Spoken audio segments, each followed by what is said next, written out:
Bonjour et bienvenue à l'invité de Thierry Dim. Nous sommes aujourd'hui à Bruxelles dans le cadre de la Bruxelles Art Fair et nous avons le plaisir d'accueillir Lionel Latam qui est le créateur de la galerie Latam. Bonjour Monsieur Latam. Bonjour Monsieur Dim. Merci encore de nous accueillir ici au sein de ce stand. Nous venons de passer 2 années de Covid qui ont été assez difficiles, non seulement pour nous, mais pour la population tout entière sur le plan mondial. Comment vous, en tant que galériste, vous avez vécu cette période? Alors cette période, je l'ai finalement bien vécue, de par ma présence sur les réseaux Internet, une newsletter régulièrement, Instagram et tout ce contact virtuel qu'on a entretenu, cultivé avec les clients.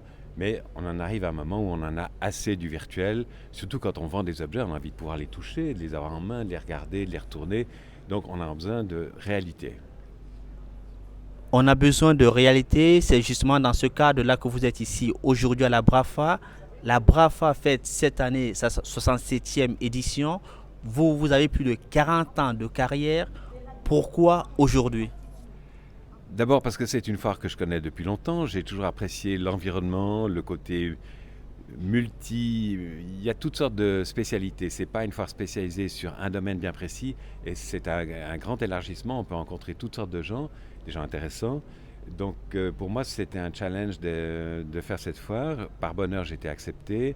J'ai été très honoré d'être accepté et ça m'a donné un but tout ce début d'année d'arriver à sortir des choses suffisamment intéressantes, aussi bien des objets suisses qui sont un peu ma spécialité, que des objets étrangers pour une clientèle internationale. Alors, pour cette 67e édition, quelle serait la pièce maîtresse au sein de ce stand? Alors j'ai un très beau collier en or qui fait le lien entre l'Europe et la Suisse puisqu'il a été dessiné par Jean Lursa, mais exécuté à Genève par Patek Philippe sous la direction de Gilbert Albert qui à l'époque, enfin je l'ai bien connu Gilbert Albert, il avait un magasin dans la même rue où j'ai ma galerie à Genève. Donc pour moi il y a Gilbert Albert, cet ami de toujours, il y a Patek Philippe qui est une entreprise bien genevoise qui a réalisé ce collier et il y a Jean Lursac qui l'a dessiné. Et c'est une pièce qui n'a été faite qu'en 6 exemplaires. Merci Monsieur Latam de nous recevoir ici à Genève, de retour de la Brafa. Quels enseignements est-ce que vous en tirez? Bonjour Monsieur Dim. Le premier enseignement, c'est toute la préparation qui a précédé la participation. Ça m'a poussé à faire certaines acquisitions, ça m'a obligé à regarder comment on fait pour exporter ces objets. Donc déjà, avant d'y aller, j'étais content. Sur place, j'ai rencontré un public très curieux, très intéressé. D'autant plus intéressé que j'amenais des choses, des objets qu'ils n'ont pas l'habitude de voir. Donc il y a quand même eu d'abord beaucoup d'intérêt, beaucoup de questions, des rencontres extrêmement intéressantes. Alors la Brafa, c'est quand même un public international, c'est l'une des plus grandes foires mondiales aujourd'hui. Qu'attend ce public-là, qu'attend vos acheteurs, qu'attendent des investisseurs?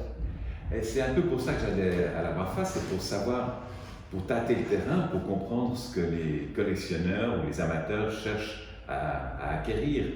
Et en fait, ça confirme une chose que j'ai toujours pratiquée, c'est que mes clients locaux autour de Genève, en Suisse, aiment bien être étonnés, être surpris avec des choses qu'ils ne connaissaient pas, qu'on va ressortir de l'histoire, des choses un peu oubliées. Et je pense que c'est le rôle des antiquaires que de remettre en valeur des objets plutôt inconnus. Et ça, c'était apprécié du public sur place. Merci Monsieur Latam de nous avoir reçus. Merci Monsieur Dim, c'était un plaisir de vous recevoir dans ma galerie. Quant à vous, je vous donne rendez-vous avec un autre invité pour une prochaine édition. Au revoir.